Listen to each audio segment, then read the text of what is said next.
ॐ सहना भवतु सहनौ भुनक्तु सह वीर्यं करवावहै तेजस्विनावधीतमस्तु मा विद्विषावहैः। ॐ शान्ति शान्ति शान्तिः। दिवि भूमौ तथा आकाशे बहिरन्तश्च मे विभुः यो विभात्यवभासात्मा तस्मै सर्वात्मने नमः। ॐ शान्ति शान्ति शान्ति।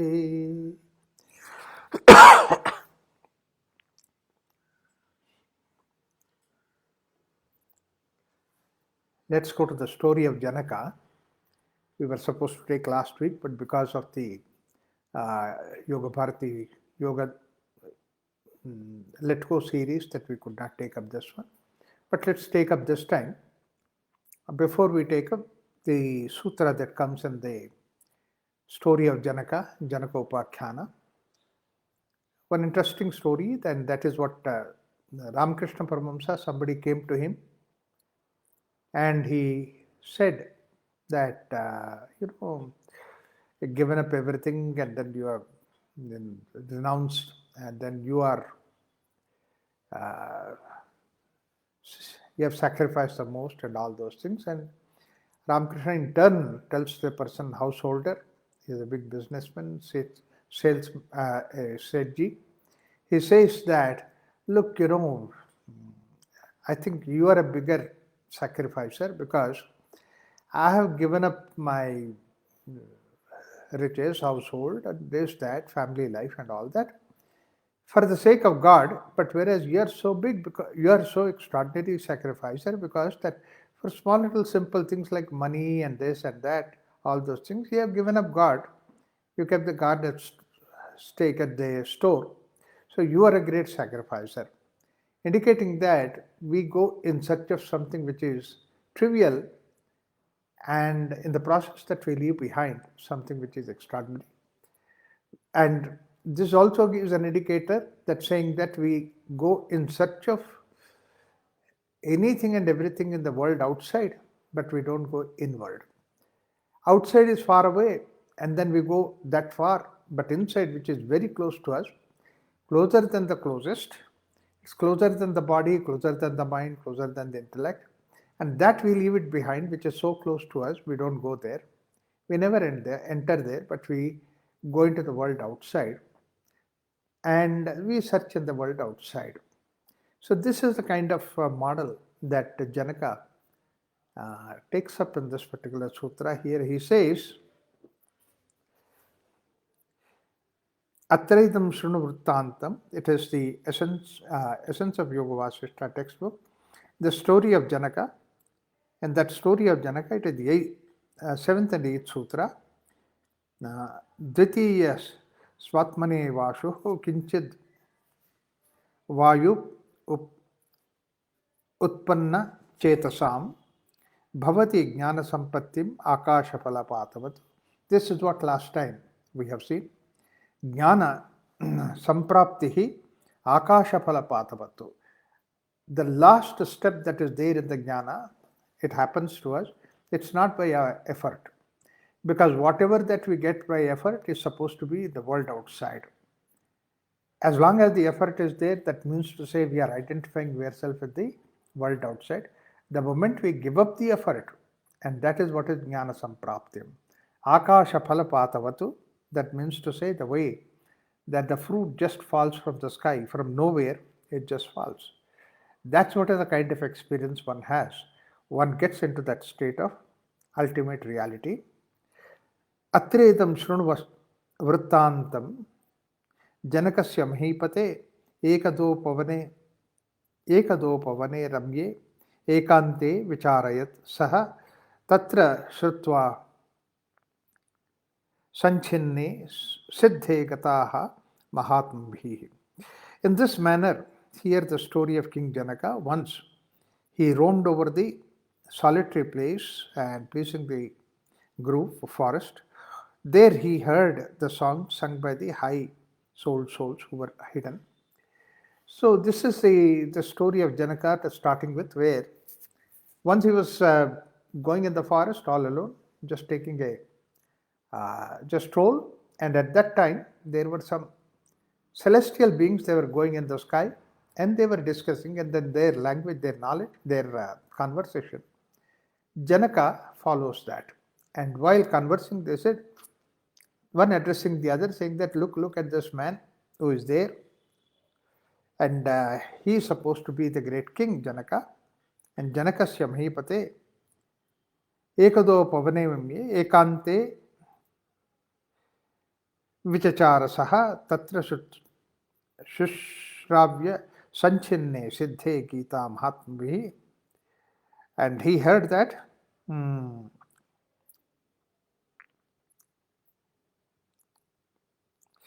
Drishyadarshana Drishyani Tyaktva Vasanataya Saha Prakashanam Prakashyanam Atmanam Samupasmahe. They were talking to each other, and one says to the other, look, this king is going, just walking. All that what he has to do is that in this wonderful, beautiful, pleasant time, Yatra Shushrava Sanchinne Siddhaihi Gitaha Mahatmabhihi. He roamed over the solitary place in the grove. There he heard the song, high-souled souls who were hidden. And what they said, Drishyadarshana Drishyani Tyaktva Vasanaya Saha. Drishya, Darshana and Drishya. Drashtu, Drishya, Darshana. These three division that is there going on. Tyaktva, by giving up that, Vasanasaha. Along with that, the Vasanas also. Prakashanam Prakashyanam Atmanam Samupasmahe. Prakashanam Prakashyanam. Whatever that is the light, and whatever that is being and brightened, and both these things, they dissolve. And when they dissolve, what remains is the Atma. Here there is one very important aspect that we need to understand, is that there is a continuous transaction that's going on within us. This is what Shastriji used to say, that it is like the way when we are looking at an object, there's a continuous movement that's going on between the eye, and that's what is, whatever that is giving prakasha, and then whatever receiving the prakasha, it's constantly moving from there to here. Prakasha does not mean only the light. Prakasha means only all the knowledge, all the details that are there. It means to say, when I'm seeing an object, actually what is happening is that the drishti from me, I'm going in the form of a drishti into the object outside, and then come back to me. And because when it comes back to me, I get the information from there. So drishti goes outside and comes back, outside and comes back. It goes on in such a succession that it is going on that you don't notice the way that it is happening. And it is constantly happening in various senses, on various objects, in various ways. So therefore, this is how basically we are interacting with the world. Interaction with the world takes place. So all that what happens is that we see the solid world, and we are seeing that, perceiving the world.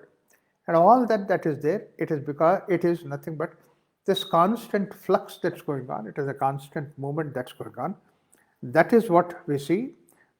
Prakashanam Prakashyanam Atmanam. When these things are dropped, then Atmanam Samupasate.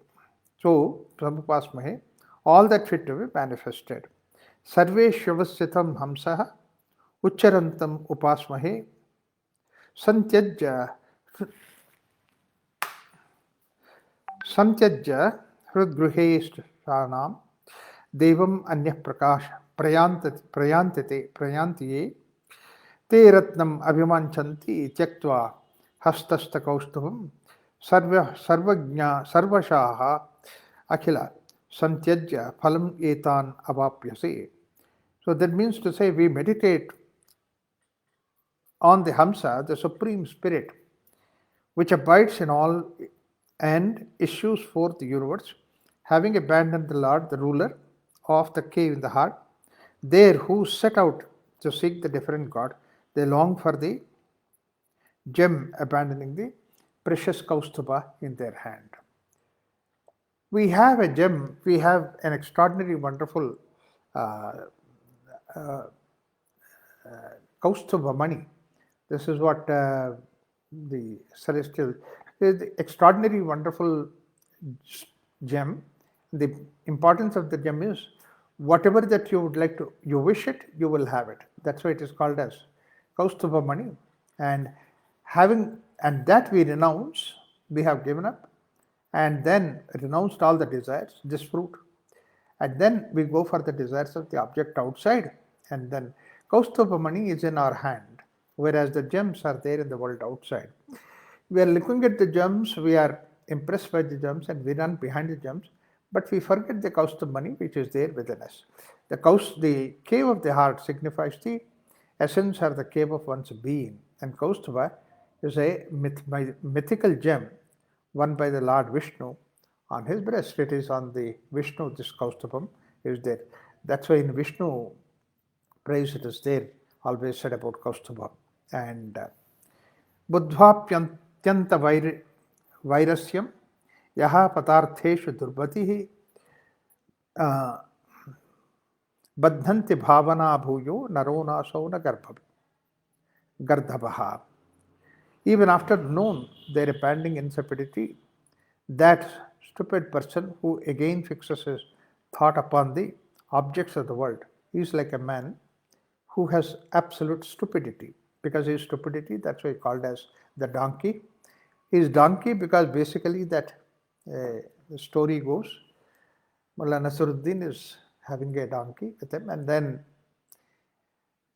he suddenly found out a gemstone. It's a very nice, wonderful, glittering stone, and then he saw that's very nice and picked it up.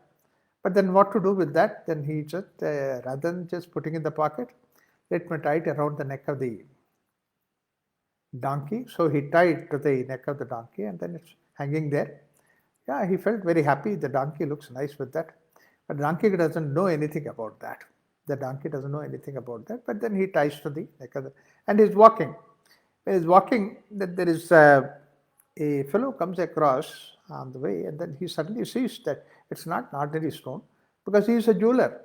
And then he says that, what is this you have tied to the neck of the donkey? He said that, yeah, I found out the beautiful stones, I tied.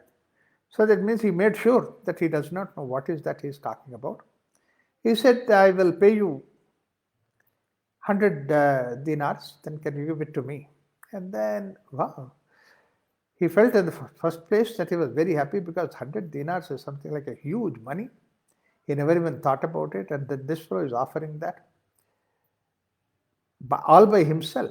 So first of all, he felt very happy that he was about to give, but then suddenly he became wise. He said, look, I don't want to be stupid, because anyway he came forward to offer 100 dinars. Therefore, I should try to bargain it and get more than that. So he said that, no, 100 dinars, who will give? My donkey will have it. How much do you give for? He said 200 dinars. He said twice the amount. That fellow said, no, see, it doesn't worth that much. You gave me for 100 dinars, then I'll take it. And he said, no, I don't want to give that. They're nice on the donkeys. He's about to go. At that time, he thought that because he said 200 dinars, then he said that this must be a stupid fellow. So therefore, he will come back. After some time, he will come back. So he just let him go. Let me see how far he goes, and then afterwards he will come back, because 100 dinars is quite a big amount for him. So he's waiting. And as this person went further ahead, as Mullah went further with his donkey, he was, after going a little distance, he was feeling bad about it. He said, oh God, I just simply lost 100 dinars. What has loss it is? And then meanwhile, when it was going like that, there was another person who came forward. And then he said, wow, there's something very nice. So how much do you want to give me? I said, just now I met somebody. He said, 200 dinars. I said, denied. I don't want to give it to him. He said, okay, I will give you 500 dinars. Will you give it to me? He said, wow, the good bargain. So he gave 500 dinars, took 500 dinars and gave that money. Happily going because early morning that he got just 500 dinars. Meanwhile, the first fellow he left, he came running back to him. He said, what happened to that? He said, oh, there's somebody else who came and then I gave it to him for how much? He said, I gave him for 500 dinars. Immediately started beating his chest and said, what a fool you are. You don't know anything about these things. That I said 200 dinars you should have given me. And then now 500 dinars you gave. Actually, it cost 5,000 dinars. So you lost 5,000 dinars. And he gave it for 200 dinars, 500 dinars. Mullah had a hearty laugh. He said, I don't know about the price. And then without knowing the price, I just got 500 dinars. You know everything. You know the quality of stone. Everything you know, but you did not want to give more than 200 dinars. Who is a bigger fool? Am I a bigger fool? Are you a bigger fool? Many times what happens is that a person who doesn't know anything may be a smaller fool, but then who knows everything will be a bigger fool. Greater knowledge, what happens is the more knowledge that we have, then we say that we know it. So why we reach that, why we go to that? We don't go for their experience. So this is what stops us, our own. It is what happens is I know it and I can make out of it, extra out of it. So with this, even the knowledge is there, but the moment that there is greed, the greed takes you away from the ultimate goal. So therefore, basically, it is not just the knowledge that's important, but you have to give up the greed that is behind it. That is very important. Therefore, he says that even though we know all those things, even after having known absolute uselessness about the world outside, it is fine, it is wonderful, it is good at its own place. But from the absolute point of view, it is something which it doesn't worth it. And then even after that, again he fixes his thoughts on the objects outside. What do you call such a person? He is not a person who is a stupid, and he is like a donkey. And that's what he says. Uthitan, uthitan, etan indriyarin tatha punaha angai angan samakramya hanyat samyak punah punaha prashanta manasaha swasmin bhavatvena sukhe sthitihi. Let him completely destroy again and again these enemies of the forms of the senses which have risen and grown in strength, again and again subduing the limbs by conquering the senses. For one whose mind has been calm, subdued, there arises the abundance of one's own happiness. Again and again, these things come up. That means to say your greed, your vasanas, your attachment to the body, to the senses outside.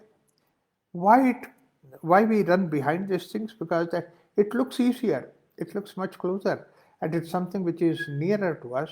So it gives an illusion that way. Our senses give an illusion that way, and when we are in that way, and that is where basically that we have the problem of getting back into these senses. And prashanta manasaha swasmin bhavatvena sukhe sthitihi. So in quiet state, in a prashanta state, swasmin has been calm, subdued, there arises the. Once you have that quiet state in mind, then you can go to that abundance of one's own happiness. Iti siddhaganai Gita, Gita shutva mahipatihi, vishadam ajagamasau akule vilalapacha. That means having heard the spiritual. So these celestial bodies were talking about like that. And that this is what by the group of sages in the form of, say, celestial beings that they were traveling. And then he saw how much that people know about this inner bliss and happiness, and that is there. But in spite of it, they go after all these gemstones in spite of the fact that they have the Kaustubha money in their hand. God is there in their heart. Kaustubha money is supposed to be the heart of the Vishnu, and that is there. But in spite of it, we go behind the objects when Janaka heard about that. Having heard this song by the group of this thing, Janaka fell into depression. Vishadam ajagamasau, ajagamasau, akule vilalapacha. Then he lamented. So he realized that what is the thing, that's what is happening. And then Janaka, he suddenly realized that this is what he's also doing. What they heard is what he heard, what the other people were talking is very true to himself. He has a kingdom, he is going through all these various aspects of the kingdom, dispute, this, that, and settlements, and all those things. In spite of the fact that he is the king, he has all the riches, but then where is he? He is on the earth, he is managing with the earthly things, he is not anything higher than that. It doesn't allow him to grow to the higher level. And this is what he is lost into. Janaka realized that.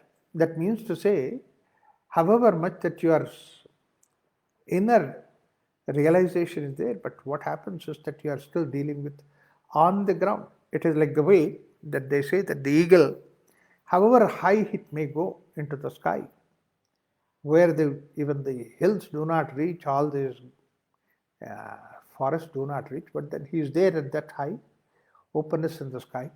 But then what happens to the eagle? His eyes are only on the rat which is moving on the earth, on the ground. So eyes are fixed on the earth, however much that you go high, however much that you learn, however much that you realize that these are the things that are there. But in spite of it, your searching is on the ground level. You are not grown at a higher level. Knowledge is there, but the vertical growth has not happened. And all that what happens is this knowledge further tries to help you. At the ground level itself, saying that, wow, people say, acclaim that you are a great knowledgeable person, that also becomes your ego, and you are searching at that ground level. So, aparyantasya kalasya kopyanchyo जीव्यते मया तस्मिन् भावं निबध्नामि धिङ्माम् अधमचेतसां चेतरं कियन्मात्रम् idam nama rajyam ajivatam mama. A little portion of this unlimited time. See, I'm here in this small little portion, such an unlimited time, such a limited time by which I fix my thought on that, and I fie upon me for the meanest mind. Of what measure indeed is my sovereignty, which lasts till the duration of my life? For such a trivial life that I'm living in this life, small life, and then I'm a king here, the sovereignty that is there, the life of sovereignty that is there, and it does not last more than this life. As long as I'm in this life, so long I'm king, afterward I will not be. And only for this short period of time I'm involved. And then I am my life in this short duration. For that I am doing, when I look at this knowledge for him is something which is extraordinary. He says, Kotayoho brahmanam yataha gataha swarga pramparaha prayataha pansuvat bhupaha kadhriti mama jivate. Bhagavad Gita also Krishna says, and here the same kind of an expression, crores and millions of Brahmans are created and gone are the suction of heavens, various things, and the kings have passed by like dust. What consistency is there in my life? Constancy is there in my life. Krishna also says in Bhagavad Gita, Abrahma bhuvanal lokat punaravartinorjana. What is that, Arjuna, that you are looking at all these things? You see, you are looking at this life, all these people are getting killed and all that. This is for such a short period of time. It is like a dust, it will be even smaller than a speck of the dust. Abrahma bhuvana lokat punaravartinorjuna. Right from the bhuvana and then brahmaloka to bhuvan loka is continuously coming and going quality. And then punaravartinorjuna, it comes again. It may come with a different combination, different set of things, different memory, different ideas that are there, Comes again and again. The whole thing is coming. In fact, in front of our own eyes, don't we see that? A plant dies, a flower dies, next day another flower comes, that dies, next day another flower comes. Flower keeps coming, plants keep coming, season after season, one season plant is gone, next season once again the plants come up. So therefore, that when these things are happening, is it not some same thing like that happening in the everything in this universe? Whatever that is creation is going through the same way.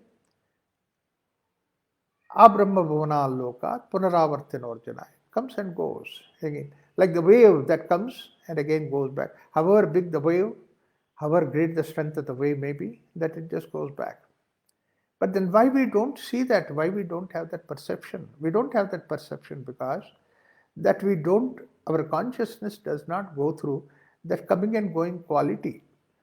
Though the consciousness is behind that, but then we are limited to only one level. It is like the way that it is similarly to said that the fireflies, when the light is dimming, at that time the fireflies come and then they live, say half an hour, 1 hour during the day, and then the moment that it becomes night, that they die. Or they born in the night and then in the night that they die, and again in the morning that they are not there. Such fireflies who come in the night and then die in the night, they don't know what is called a day and night. They think that night is everything, and the night comes and night goes, finish. They don't even have an idea that night goes, the day comes, again the night comes. Whereas human being consciousness is higher than that. Therefore, we see day and night, and after that day and night. Not only day and night, we say the day after day, season after season, year after year. So we know all these things because our consciousness moves only within this particular framework. If the consciousness expanded beyond this, then we see that even we have the property of coming and going, like the way that they every day gone and the next day again comes back. So this way, it is because of that sharpness of our perception. That is where basically we do not recognize this. Millions of times that this particular Brahmanda, the whole creation, comes and goes. At least this concept is there in the Indian philosophy. That's a very important concept Indian philosophy has given. Is that creation is circular. The whole creation is circular. It is not linear. See, there are problems for the people who have assumed that the creation, birth and then grow and then death is supposed to be linear when they have taken this linear model. After the death, what happens? After the death, there is nothing else. All that there is after the death, then they wanted to keep some moral value for the people. Therefore, they suggested after the death, either you go to the hell or you go to the heaven, depending upon somebody who gives a judgment, or you wait in a limbo until that a judgment takes place, which is supposed to be the end of certain period of time, and then afterwards you are pushed into either hell or heaven, and then you are there for eternity. You are there forever. So therefore, basically that this is a linear model. In the linear model, what happens is that we don't know what will happen next time. So therefore, everybody tries to see that, our wise people, they say that wisdom means that try to do good things, nice things, to see that you have reserved a birth in the heaven. If you don't do that, you have a birth in the hell. This is what is the way that they have tried to create a morality in the people, give that kind of a model. But then eternally that you are condemned there, forever that you are there in the hell, or forever that you are there in the heaven. So both these things are a linear model. It is accepted, it is assumed that way, and people try to look for that. But then people who do not agree with that, they say that, okay, let's not worry about all those things, whatever that I live. And that's how many people neglect the side. In fact, many people who are doing good work also, helping people and the right kind of thing, they also do not have an idea that they want to go to heaven or avoid hell or anything like that. It is just for the sake of it that somebody feels that doing good is nice, doing good is right. These are wiser people. They do not see that by doing this, I'm guaranteed some place in the heaven, or I'm going to get benefited somewhere else. No. Here itself, if I'm careful, see that I do good thing, I feel happy about it. So this, my own happiness here itself will get me to do what is good. So these people, they don't have to be believers of God, believers of heaven and earth, believers of the judgment day, and all those things. They do not require it. So they laugh at the whole thing. Do I require a religion? Do I require a faith of this nature just to do the good work? Let me do the good work itself. They are wiser people. But then, many people who do not have that kind of logic, then for them, there is one thing that really makes them a bit of a faith, that is that there is heaven or hell, and then you are condemned to it, is the one which seems to be useful for that. So, whereas the way we have the we have the circular this thing, that means to say, you continuously keep on reforming yourself, going further and further. In this way, that this particular thing of a circular kind of a rebirth kind of a principle is something which is useful. Ajnanaikahate bahye balye yavane madanahatah and sheshe kalatra chintartha kim karotu kadajadaha. That means to say, frustrated balye ajnanaikahate hato balye, solely by ignorance in childhood. Ignorance is the one which drives in the childhood. We need to have some constant support from somebody else or dependent on somebody, because that we don't have the jnana. And then stuck by passion in youth, by the time that you become youthful, then look at the way, by the time you become youthful, then your senses are fully grown, and the moment senses are fully grown, they become highly active. That means to say all your focus of activity comes to these senses, and stuck by the passion in youth, and afflicted with the anxiety for the wife and children, all those things in the remaining period. Once you become adult and balye yavane, and then seshe, that means the rest of the life. Once you get married, you get a house, and you get all those things, then whole chinta is all about the wife, about the children, about the wealth, about how much that we have, how much we should have. Kim karoti kada jadaha, then what may be the idiot do and when. So, in the remaining period, what may be the idiots do and when. So, they are caught up in this kind of a thing, even at the last moment, time of death. They think of only these kind of things, they're getting involved in these kind of things. In fact, we have our culture where we try to see that, think of something different, think of something Atman, think of something which is eternity. That is the divinity that's there with it. In fact, that's one of the reasons when somebody dies, we always say, what are the divine qualities that person manifests? What are the divine qualities that you experience? Think of that and then live in that state. Therefore, we have the ceremonies that are there to make you feel spiritual even at that time when somebody dies. And that continuously, particularly when somebody dies, that you are in the state of mourning. The mourning pulls you down, mourning depresses you. Instead of getting into the depression, into that thing pulling down, we want to be able to see that we will at least use that opportunity for spiritual growth. In fact, this is what is about this culture. In this culture, every event has been designed in such a way to see that whether it is happy or a sorrowful event, every event is connected with spiritual journey, spiritual management. Like that, when somebody is born, child is born, it's a spiritual activity. It's a nice, wonderful religious activity. The same way, when somebody is going to the school, Aksharabhyasa, again, it's supposed to be one of those spiritual activity. Marriage is another wonderful spiritual activity. It's nothing to do with the physical body, more with the spiritual growth and development. Somebody dies also, it is like that. Or year after year, when we do the ceremonies, it's also supposed to be like that. That's how all these things are designed. Therefore, basically, we have a God image, we have God idea. It may be made out of stone, maybe made out of rice.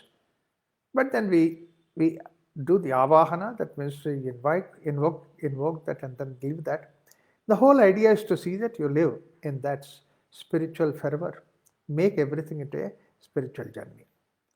But I've seen so many places that they do the shraddha, And right immediately at that point of time, all these elders are sitting and talking about the property and about the court cases and this and that. Once it so happened, I was so irritated. I called all these people and elders. I said, "What is this you are talking about?" She was such an extraordinary lady who died. And then doing the ceremony that you people are supposed to be, and then thinking of these things. And what kind of message you are going to the next generation? Immediately, everybody came to me and said, "Please tell us about this, about the importance of this, so that let's at least this time we'll think of it." And when I started that, all the children came forward. They're all youngsters, they're all teenagers. Like, for example, 10 years to 20 years, they all swap. I said that it is message is for you because you people are supposed to go in the spiritual journey. So it was a wonderful moment that was there. So we once again go back to that material world. What is that? Ajnane kahate balye, yavane madanahatah, sheshe kalatra chittanam, kim karotu kavatu jada. It's all about the material. What do we do? Satoho asatta stita murtni ramyepa aramyata sukeshu murthni dukkhani kim eka samshrayamyaham. Non-existence is situated in the top of existence, ugliness on top of the beautiful, pains are on the top of the pleasure. Which one shall I depend upon? Satoho asatta, that means to say wherever there is no life, actually we see that the life is there. It is not because that the something is living, but then the life is mounting on something which is not life. Similarly, Sthita Murtini, that means to say, on top of ugliness, on top of it, there is ugliness that is there, and pains are on top of the pleasures. And Ramyepa Ramyata, Aramyata Ramyepa. Actually, when you look at it, there is nothing which is pleasing about it, but then the pleasant kind of an appearance that is given as a mask, as a painting on top of it. And Sukhe Shumurni Dukkhani. Underneath there is Dukkha, and then we paint the Sukha on top of it. Kim ekam samshrayam yaham. Which one shall I depend upon? Or what is the one which I should really take to? And Esham Nimesha Unmeshano Jagatam Pralayodayo Tadrusham Purushaha Yanti Madrusham Gananaivaka. Even these persons who is shutting and opening of the eyes, this is what is Unmishan Nimishena Unmishena. That means to say, by just wink of the eye, shutting and opening of the eyes, are the dissolution and the rising. That means a death and rebirth happening. It happens like the way that the wink of the eye, and all this thing happens and then pass away. What is the account merely of the people like me? So the world, it is supposed to be that the Unmishan Nimisha, that means to say, once you close your eyes and open your eyes, the world has changed. It's a different world. At the Brahman level, it is said that the whole whole manifestation is like when the Brahman opens his eyes and then is there, but the moment you close eyes, everything is dissolved. And then that one wink, and then again open his eyes, everything comes up. At the Brahman level, that's what happens. At the Brahman level, the whole creation takes like that. It is something which we project. For a simple, our own example, that many times, many changes occur just by the time that you just close your eyes and open your eyes. Until that time there is something there, then you just for a moment that your attention is diverted, you come back, you see the whole disaster has taken place, whole thing has taken place. Until that time, that not even there's not even any an iota of indication, inclination that is there about that. Look at what happened in 9/11. Everybody was happy until morning 8 o'clock, and suddenly the whole thing occurred. A tsunami that took place. Until that time, everything was wonderful, but just one wave of water came. Next moment, you see the whole disaster that struck. What an unfortunate thing that happened. What a shocking experience that we have. And you are just amidst that kind of an experience all the time. That is Unmishan Namisha. So, Unmeshayo Jagatam Pralayotayo. That means birth and death happens. Tadrusha Purusha Yanti Madrusham Gananaivatka. So, what is the count of merely of the people like me? Well, this whole creation can happen that way, like the way the wink of the eye. And what is that about me? What is you? In fact, when you understand this kind of thing, your insignificance, and that's what strikes you. At once you become spiritual.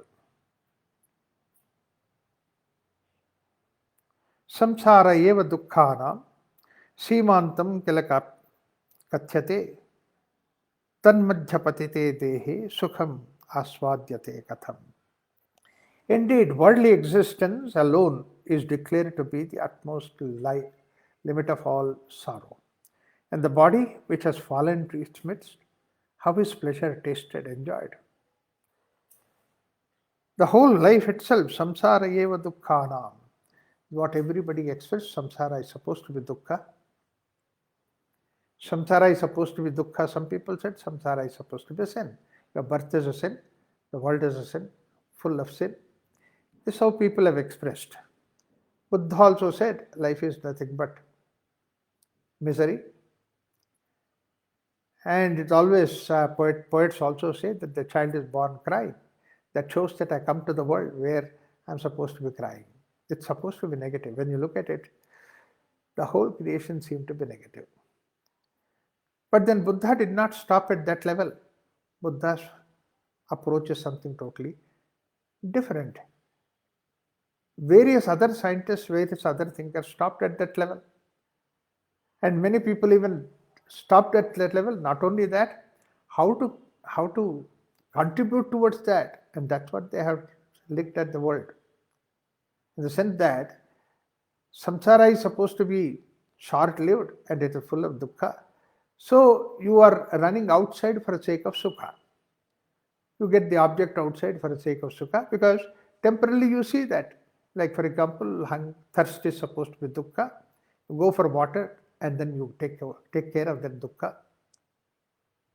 So therefore, the people, intellectual people, they said, okay, we have to work to see that we come out of this particular dukkha, or we try to attend this particular dukkha, cater to this dukkha. Therefore, people have gone to the object world outside, go on increasing more and more object, but then they found out that one place that they did not satisfy, then they go to the second, they go to the third. So this is how they altering from one to the other, to the third, fourth, and all that. And this continues. And this forever it continues. For lifelong it continues. And again, it repeats also. Like morning I have food, and then I quench my thirst, my hunger. But then again after 4 or 5 hours, again I feel hungry. I want to give something, again I feel hungry. So this continues. But then again that it becomes monotony. That means to say that it does not give me that freedom from the unhappiness. Therefore I go for a variety. So one to the second to the third.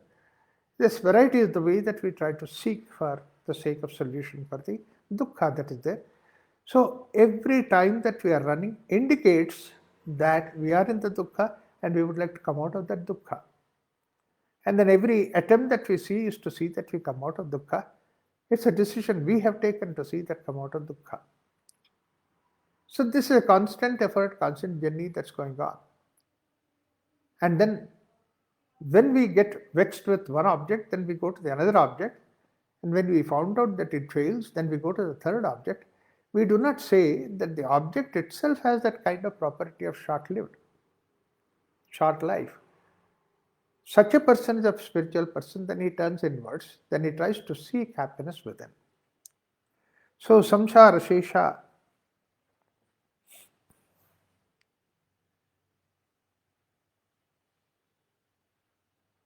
samsara eva dukkhanam seemantam kilakatyate tanmadhyapatite dehe sukham aswadyaye katham. In fact, one important aspect is that all the other species of this earth, they just go as if that they are programmed towards that. That means hunger, they go for food, and then they take the food and then they keep quiet. And then again, something else comes up, they run. So this is something which is happening into the nature outside, because that they are programmed. But human being is not like that. He is not programmed. He seeks and then seeks and then seeks. And this is what is going on. Therefore, he is going from point. But first of all, why does he go for that happiness is that wherever that is unhappiness experience is there, misery experience is there, there is some freedom from the misery or the happiness experience. The contrary to that is also must be available. Like for example, you write on the whiteboard with a black pen or marker. That means to say there must be whiteboard. On that only that you can write a marker with a marker. So that shows that there is a whiteboard. When you remove all these markers, there is a whiteboard that is there. This particular knowledge is the one that whiteboard does not have to come from outside. I'm not searching for that, but it is there within me. This is what is the spiritual growth. Wherever that there is misery, wherever that there is unhappiness, I have to search for the sake of freedom from the unhappiness there itself. This is the first realization that an inward journey provides us. So,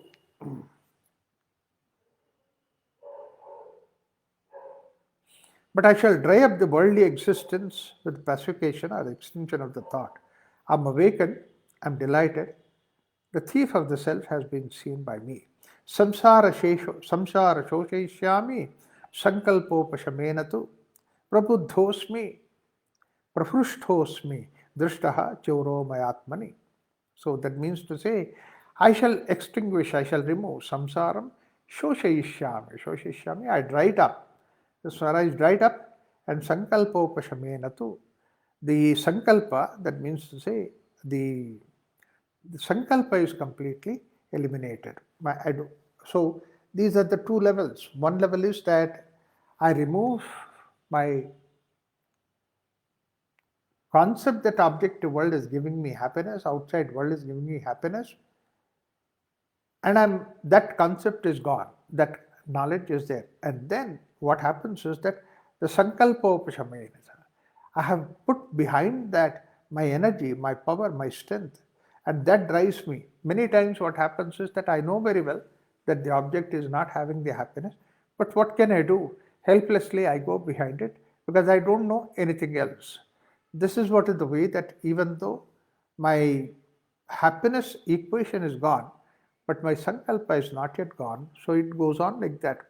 It may be in the case of object much more simpler, but it is not so because variety of objects and then some special objects are there. We still go behind it. We still seek the support of that for the sake of happiness. But much more important thing is our own emotions. My anger, I know very well that is not good. My anger is not going to give me happiness anymore.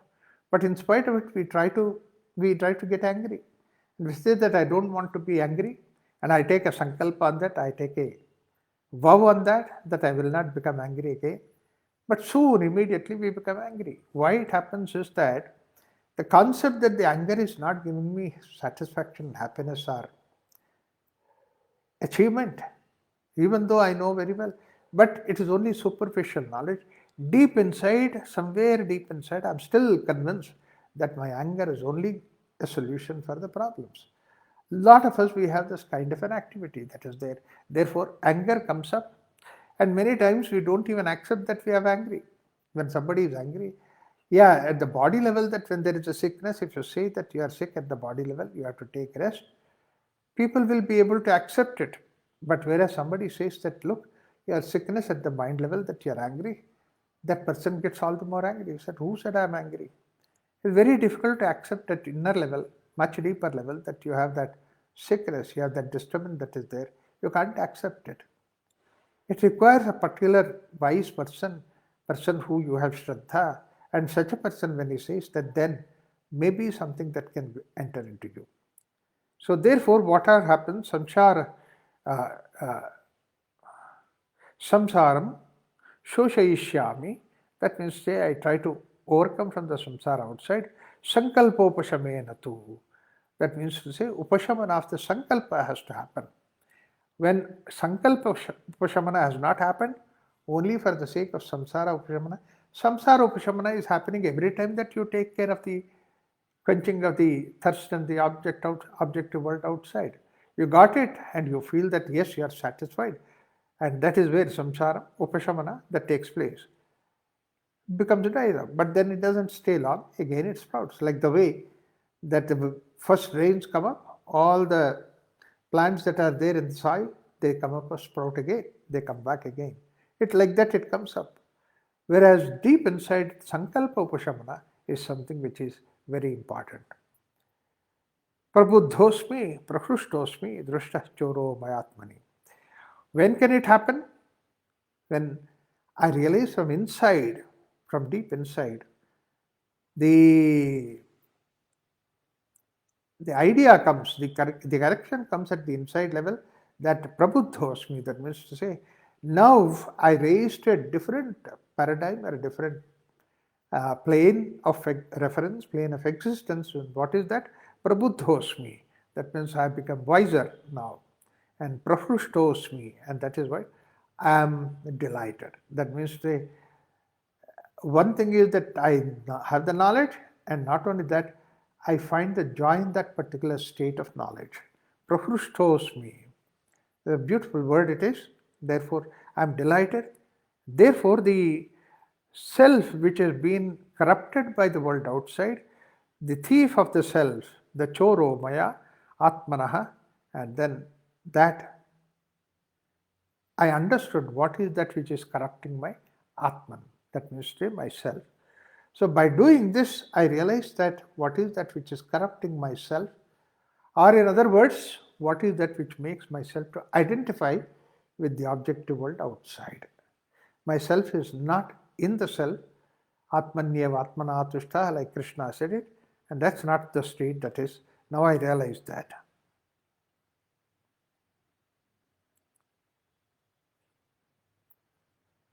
Manonam, manonamev hanyenam manasasmicharam yataha vibudhaihi sadhubhihi siddhaihi aham sadhu prabodhitaha atmanam anugacchami paramananda sadhanam. I shall certainly destroy the mind here. I dissolve the mind here, and then I'm afflicted or overcome by the mind for a long time. I'm affected or overcome by the mind for a long time. I have been well instructed or awakened by the perfected of the wise sages. I shall go after the self, which is the fulfillment of the supreme bliss. You know, in yoga, the instructions are given by the teacher. Relax the toes, relax the heels. And who has to relax? It's you who have to do it. Nobody else can do it for your sake. That means to say, the attempt has to happen from within. People say, relax. Similarly, slow down the breath. And who has to slow down the breath? We have to slow down the breath. That awakening of me who is doing these things is supposed to be the most important tool of us. When I do these things, then finally the same thing is what is reflected in the form of being one with the consciousness. So therefore, manoname hanmenam manasasmicharam hataha. So I destroy the mind here, the senses here, I stop all those things. I am overcome by the mind and then for a long period of time, and then I overcome. That means I am now not only that I remove the senses, calm down the mind, but I established myself in that state of calmness. Pratisthayam. Once that happens, chiram hataha, I shall certainly destroy this mind. I am afflicted by the mind for a long time. I have been well instructed, that means I am awakened. Now, after being that in that experience, then I realized that it is not something which is coming and going. It has my own nature. So, vibudhaihi, sadhubhihi, siddhaihi.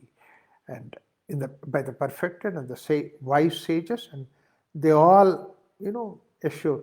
That's why it is supposed to be that when you are in the path of sadhana, then you are in company of the sadhu people, right kind of people. Therefore, the sadhana will take place of it. Aham sadhu prabodhitaha atmanam anugacchami paramananda sadhanam.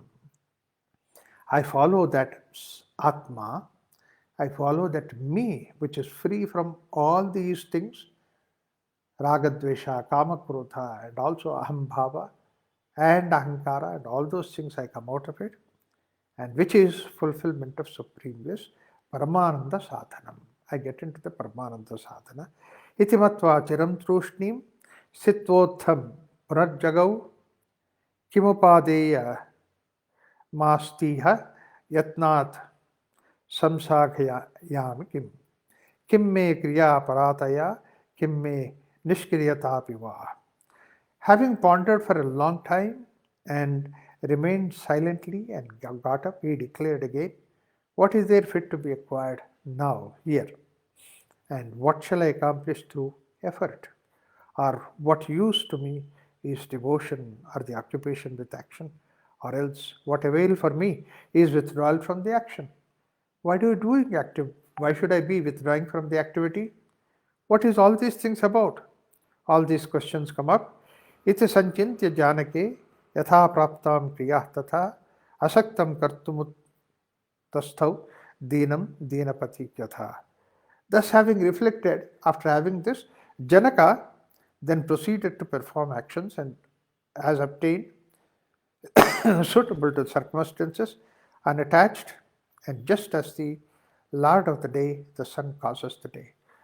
Similarly, beautiful example is given that sun continues to rise and set, fall, sunset and sunrises and sunset, continuously going on. He doesn't know what's going on in between. That means to say he is just doing an activity, not looking at what is the outcome of it. Like the way that's a beautiful example that the sun so far away, and we are so far away from the sun actually. And this earth, for the sake of sun, itself is insignificant. And this itself is there for trillions of years for the sun. And on this sun, the place that where we live and the location is so insignificant, much, much smaller, micro. And on that we are there. And then what are you? And for your sake, the sun is rising and sun is setting and all those things that's happening. Is he careful about this? This is what one of the authors said very beautifully, that you are born and dead. No trees feel bad about it, no feel elated about it. And then no animals get affected by these things other than that if you have a pet dog or a cat. But rest of the nature is as it is. The world continues to be like that. Time flows the way that it is. It's not only for you, big man, small man, any man who comes. A Buddha came, a Gandhi came, a Jesus came, and when went away. Nature never cared for it. The mountains are mountains, rivers are rivers. That's what Zen philosopher says. He realized that the mountains are mountains, rivers are rivers. That means to say they don't go with you, that you are freed from that. They have their own cycle, each has its own cycle. It's a samchintya janake yatha prapyam priyatata asaktaha kartumruchastau dinam dinapati yatha. Bhavishyat nanusandhane नातीतं चिन्तयात्यसि वर्तमाननिमेषन्तु हसन्नेवाव वर्तते. He does not inquire into the future, then there is nothing to inquire about in the future, nor he ponders over what happened in the past, but he confirms to adapts himself to the present moment, just smiling. All that what we have is accept the present, be in this moment. So beautifully said, past is past and present, future is future, but the present is a wonderful gift of God. Be in the present. That's why it is called as present, because it's a gift of God.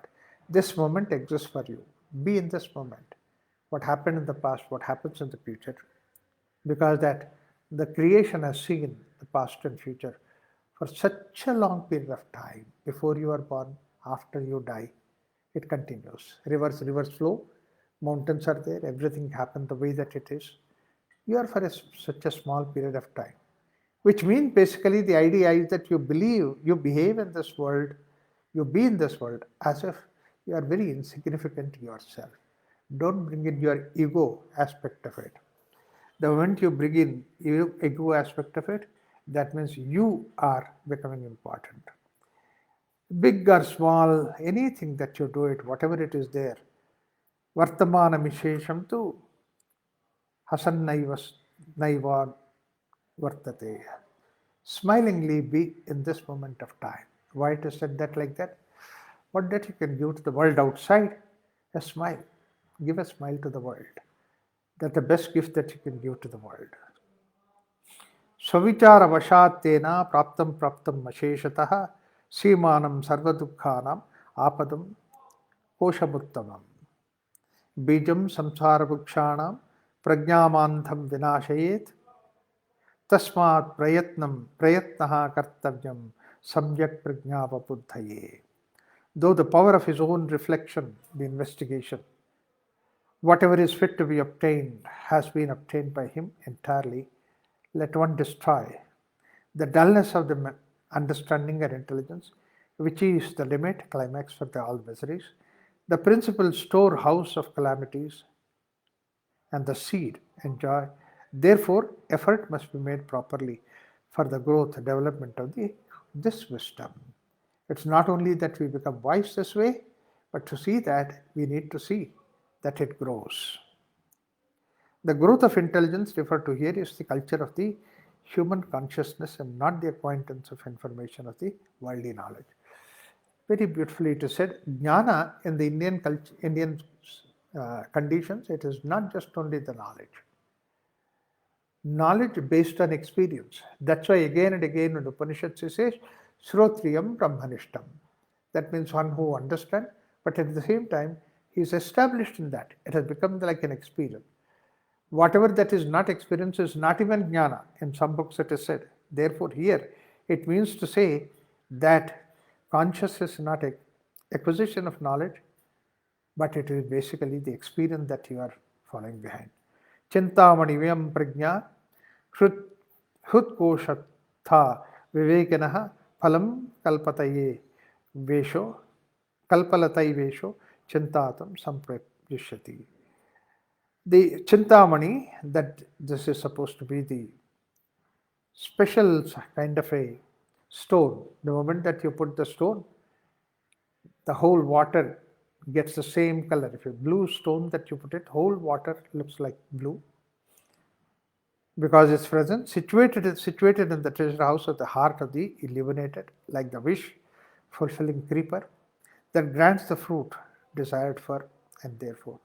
So here also chintamani means basically that you have chinta means basically you have a desire, and the moment you have that desire, the money, the particular stone will fulfill all the desires. What you think that it is there. One has to be careful. That means to say, this chintamani should be the last step where after you gain the knowledge, after you know the discrimination, everything is clear. After that, when you get that, then that is useful. Then that is the right way. When you have that kind of a wish fulfilling kind of a thing, without the knowledge behind it, then you can only bring damage to yourself. We have umpteen number of stories to show that how somebody damaged himself because that he was granted with a boon. God appears in his dream and gives a boon to him. Yes, any things that you think of it immediately happens. It really happens. This fellow could not believe it, but then God came to his dream and said, so he has to believe it. And then he wanted to test it, but then while testing it, let me not test it haphazardly somewhere and then waste the whole thing. So let me test it so that it can be useful. So immediately he thought of his wife and said that, let me go home and then along with the wife, let me think of it and then see what is that we get it. So he goes all the way home and then very happy, excited, calls his wife, young wife, both of them together. And then he says, come on, you ask for anything that I can give you. He was very proud because he has now that boon. This man, for a lifetime in all these years, he has never even got not even a cup of tea for her. And then today he came with such a joy, says, you ask me whatever that I want, I can give you. So she thought that he is really very, very kind to him, very loving to him. So she should not want to disappoint that by asking something very big or very exciting. It is a small little simple thing, because the moment that when you are in the state of love, you are happy with small little simple things. She says, get me a small little, frying pan. And then immediately he got so angry. He said, "Look, I gave a chance to ask anything that you want. Is that the thing that you want to ask? A horrible fellow you are. What is this? You just get lost." And then immediately she died because his wish was to get lost. Suddenly he realized his mistake, what happened. Then he said that, "Okay, oh God, my second wish is that bring her back to life."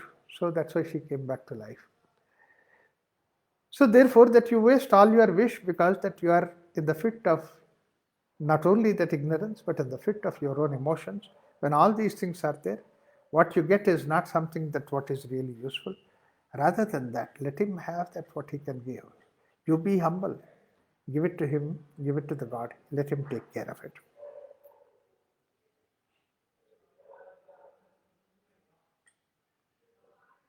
Chintamani midam prajna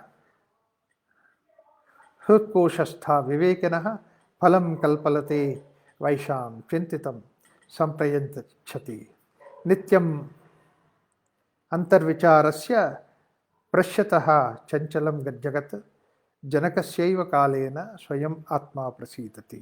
To one who has reflected inquiry within and who is seeing the world as inconsistent, a mind by which by itself is appeasing, satisfied, its course of time, just as that of Janaka. Vasanat yogo dvitaha. Nadaivam nachakarmani nadharani nabandhavaha sharanam bhavabhitanam swaprayatnat rutenram. Accepting self-effort, neither fate, nor action, nor effort, nor wealth, nor kinsmen are the refuge of men fighting for frightened by worldly existence. So, self-effort, that means that it has to come from within and not the fate, not some God somewhere, some blessing, something is going to give you, and nor by doing something that you get it. In fact, what you get by doing is something, when you don't do it, you lose. Therefore, it is not by doing. Nachakarmani, nadhananicha, you don't get it by wealth. Nabandhavaha, when you get into that state, a very simple thing that your own inside that you calm down your mind. Bandhavaha, your friends and relatives, they cannot help it. You have to do it for yourself. Nabandhavaha, nakinsmen are the refuge of men frightened by worldly essence. Bhavabhitanam swaprayatnat rute nunam. So, bhavabhitanam, world is constantly frightened. Death is there at the doorstep every moment. Death is there which is coming closer and closer. When this is what is going on, then it is even for the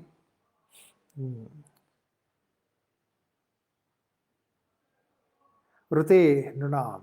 That means to say, for the sake of even the king, this is what is the thing that is. Upadeyanupatanam heye kanta vivarjanam yate tat manaso rama tam bandha vidhi na itaram.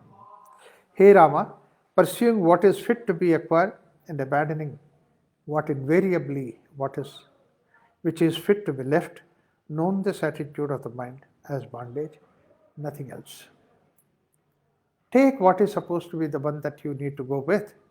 By the time you have this discrimination, what you don't have to hold on to it, what can cause the bondage for you, leave them behind.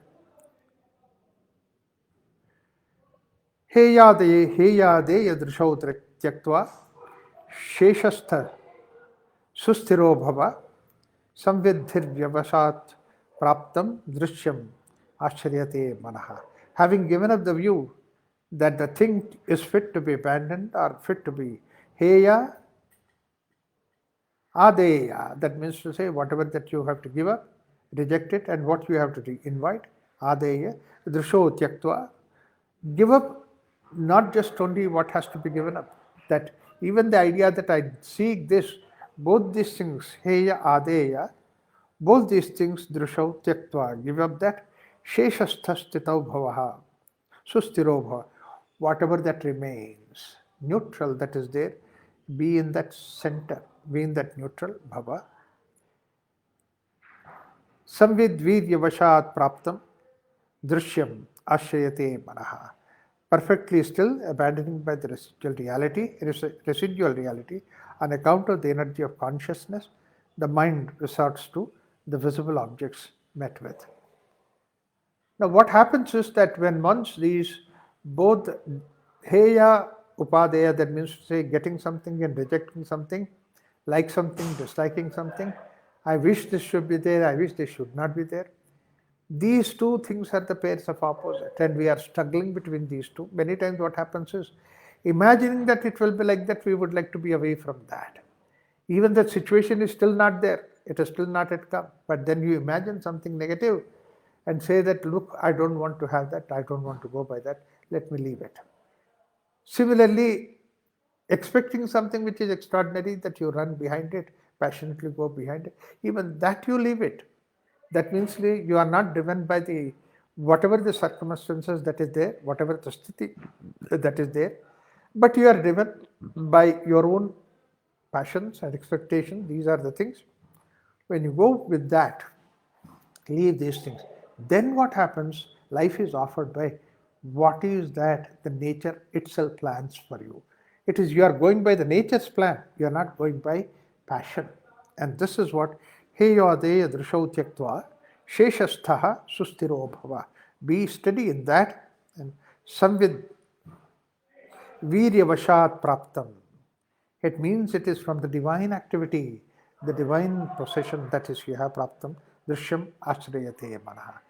Mind is there being in the present. Yada ashrayasi drishyam tvam tat samvitosi bandhavan yada drishyam santyajasi tada chittosi mokshavan aham bhavamayim chitva bhava samsara parakaha. So when you betake yourself to the scene, the visible worlds, and when you are with the mind, thought and bound, yada ashrayasi drishyam tvam tat sachittosi bandhavan. Being in the mind of that state, and then you are with the mind and bound. When you totally give up the seen, the visible, then you are without the mind, liberated. Cutting off the annihilating that which comes in the idea of thought, I, crosses over worldly existence. First thing that one need to do is that heya, upadeya, that means both these things you give up, and then be in the present, what comes to you as a divine plan. And that is what is moving. That means to say there is no ego mounted on you. You are in that central balance state. Samatva sthiti, absolutely in the samatva sthiti. When you are in the samatva sthiti, that you have no pulls and pushes and all that. And whatever that is there, it is like what the Shastras say, like the way the wheel, that you stop pushing the wheel one way or the other. It is only moving by its own gathered momentum. And with that momentum, the life goes on. And then once that it is gone, then you become one with the self. It can easily help you to grow beyond that. And Sri Rama Vacha, Atagambhirame Vaitat Bhagavan Vachanam Tava Yatisamchadyacha Hankaro Deho Nunam Vinashyati. Well, extremely deep, beautiful idea that you've given me. But if I shall give up the ego, the body will certainly perish. Yes, when you are at the center, that means to say you don't have your preferences, but whatever that is there, nature provides you, you go by that. Ego is not there. Is it not that we will drop them? Then Vasistha Vacha, Vasistha says, Vividho Vasana Tyago Dheyo Gneyasya Namataha. This is what is the quote today we have quoted, that Vasanas can be given up by two ways. Vasana Tyaga can happen two ways. One is Gneyasya, by the knowledge, and the other is Dhyeyasya, that means to say by dhyana.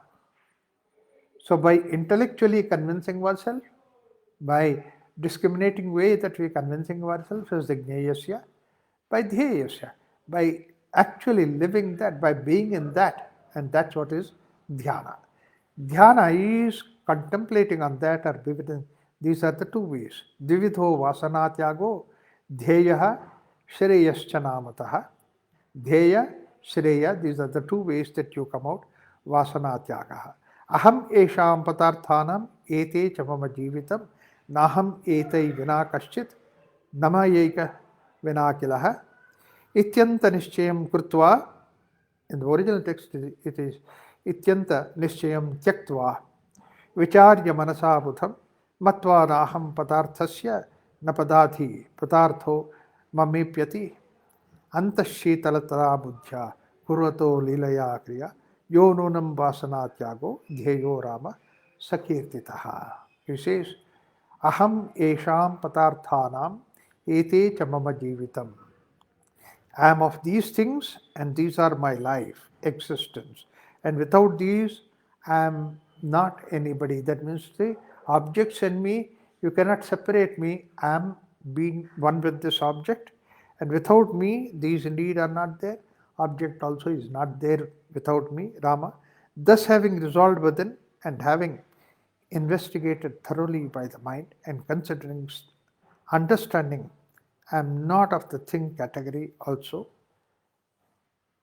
This is the idea of Yoga Marga, where in Yoga Marga that you inhale and exhale, the air that's going inside is the same air that's there outside. Connect with the nature of the world outside completely, totally. And you and the world are not two different things. You and the world are not two different things. You are just encompassing the whole world. You are being one with the whole world. Therefore, basically, that vicharya manasa abdrudha matva naham padarthasya. Padartha is not there when I am not there. It does not mean that the padartha does not go away. When I am not there, the objective world is there. But then that your aspect of this objective world is gone. That is not there the moment that you go. Always it is said that we have investment of us in the objective world outside, and objective world has investment on us. That's why, like for example, the air is there outside because I breathe, and that's what is the objective world, that investment on me. For me also the objective world outside is important. Like when I'm hungry, the food is there, and then I put myself on the food. When I'm not hungry, food, I don't put myself on that. It does not exist in front of me consciously at the level of sight. So this is what is basically the mind. So once you know that, then you go to the object only when it is absolutely necessary. You enjoy this world. So therefore, antashitalataya buddhya kurvato lilaya kriyaha. Inside you keep the cool. That means to say you don't have any disturbances that are going on inside. Antashitalataya buddhya kurvato lilaya kriyaha. This is what is outside activity. You do it in the form of Leela, in the form of a play. And Leela is play. Like a play that you do it. I often get the example like that. The friends would like to play some game. They divide them into two groups and then they try to fight the football. And then one says that is my party, the other is other party. But how long it lasts? One game that you play, you are separate. Otherwise that you are one. It's a flow that's going on and you become part of the flow. Yo nunam vasana tyago dhyeyo rama sakirtitaha. So everything is nothing but like a play that you do it and you play as long as that you are playing. But afterwards, you know very well that you come out of that play. Sarva samatam buddhya yam krutva vasanakshayam jahati nirmamo deham jneyosi vasanakshaya. Having known everything with equals or with samatva, equanimity, and having destroyed all mental impressions, then one abandon the body without the sense of mind.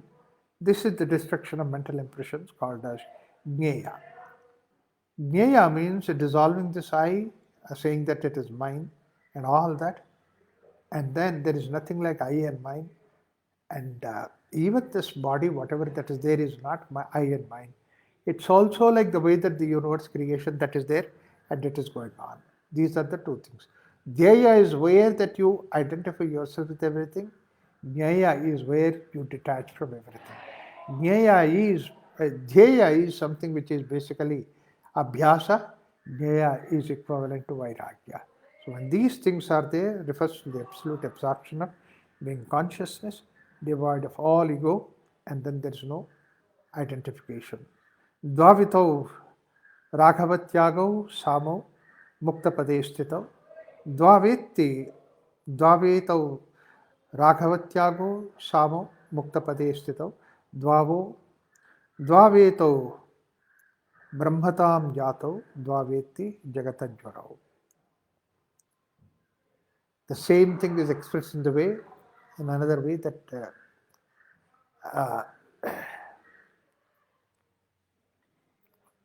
he says there are two renunciations, one is the mental perm, and then stand equally on the step and liberated. These two are states are that attained by Brahmahood, and then the two states are mental impressions are free from fever. Ramakrishna Paramahansa always used to say that there are two ways that you do not get caught up in like the way fish does not get caught up in the net. Any fish that you put the net and then it get caught up. But then there are two types of fish do not get caught up in the net. One is that the fish grows so big that they cannot find any net which can really bind the neck as a fish. And the second thing is the fish grows so small that any net it can easily escape. And this is said that the ego in this, how that there are two types of ego. He gave the example of one ego is Vivekananda, is so huge that no, you tell his qualities are there, you know whatever it is that. So he's so huge that he cannot have an ego. You see, in order to have an ego, you have got to have some comparison. Otherwise, you don't have to have you cannot have an ego. Vivekananda is so full, so extraordinary that there is no net which can catch him. The second thing he said is that there is a Grihastha disciple who was there, Nag Mahashay, in the part of Calcutta, and then he said that he is another person, so humble, so simple, he is nobody. He says that it's all that world is there, I'm not there. And that person has so tiny ego. It is just being in this moment. Actually, when you say being in the present means basically the present is so small, even if a fraction of a second behind is already gone, and a fraction of a second ahead is also yet to come. So that means to say, being in the present is so tiny self that you are so small that no net can catch you. He says Nag Maharshi is another person. These are the two great saints. Nag Maharshi is absolutely no ego. That's why such a great saint, but no world remembers him. But one who follow Vivekananda's life, Ramakrishna's life, they understand the greatness of Nag Maharshi. Whereas Vivekananda, on the other hand, so huge ego, he was like a blazing sun in the sky. And therefore, for generation after generation, he will be remembered. But it is not that question of how much you become famous or how less that you are famous. It's not important. But how much that you are controlled by the objective world outside. When these things are not there, Dvavisau Raghavau Tyago, Simau Muktapade Stitau, Dvavetau Brahmatam Yatau, Davito Vigatajwarau. Ipsita Nipsito Nasti, Yasyantam Sarvasam, Harsha Marsha Bhayodvegaihi, Kama Karpanya Drishtibihi, Naparam Vrishyate Yontaha, Sajivan Mukta Uchate. This is what is the story of the Jivan Mukta. Janaka was the Jivan Mukta. Harsha Amarsha Bhaya Udvegaihi. That means happiness, sorrow, Bhaya Udvega, and Kama Karpanyata. That means to say, Kripanata, Drishtibihi na paramrishyate yontaha. That means to say jealousy, fear, anger, desire, and wretchedness is said to be liberated while living. Jivan Mukta Sauchyate. One who is free from that. That's what is the state that we need to. And this is how, essentially, that in the characteristic of Janaka, the case of Janaka, is not just only a king, as I last time said, is a king who is self-realized. The country wants, the nation wants people who are spiritual but the leaders. If you would only have that kind of leaders who are spiritual in nature, what a wonderful world that can create. A Janaka like that, when he is having spiritual growth, at the same time he is a king. He could create such an extraordinary, wonderful kingdom. This the message that Rama gets that, and whole Rama's life is shaped by ideas of Janaka, and later on you can see in the Rama's life also, same characteristics what were there in the Janaka, the characteristics of the highest realization of spirituality, he had that and he lived his life in that way. That's why he could say extraordinarily, when Ravan was dying, he said, Lakshmana, why don't you go and offer your salutations to him? Ask him for giving the message. He could say that because he does not have within himself anything like animosity. And that freedom is what is called as the mukti or moksha. Let us have that idea. Om Tat Sat. Sarve bhavantu sukhinah, sarve santu niramayah, sarve bhadrani pashyantu, ma kaschid dukkha bhag bhavet. Om Shanti Shanti Shanti.